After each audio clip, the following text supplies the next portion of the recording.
Hey TidyCal fans, are your dates going AWOL? Then, watch 5 of the most common reasons why dates might be missing and how to fix them. But before we jump in, do us a quick favor, smash that like button and hit subscribe. Your support helps us create more content just for you, and you'll get notified about our latest videos. Ready? Let's get started.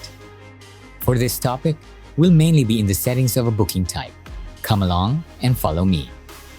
Log into your TidyCal account, pick a booking type, click Edit to enter its settings. Now that you're in, let's proceed. First up, time blocks. Time blocks are the schedule set within each booking type. You define the start and end times, essentially your business hours. These blocks ensure there's enough time for your bookings. Remember, the total time needed includes both the duration and any buffer time. If your time block is too short, the date or time slot won't show up. It's best to add the duration and buffer, then compare the sum to the length of your time block. There should be enough time. Next, unavailable times. For weekly recurring types, you can set dates or times when you're unavailable or don't want to receive bookings. TidyCal will honor what you've set here, but remember, this setting only applies to the booking type you've entered it into. Third, availability details. Go ahead and click on Advanced Booking Type Settings. Check these fields. How far out users can book. Bookers can't schedule within. The number you enter in, how far out users can book, is the number of days TidyCal will show your availability starting from the current date.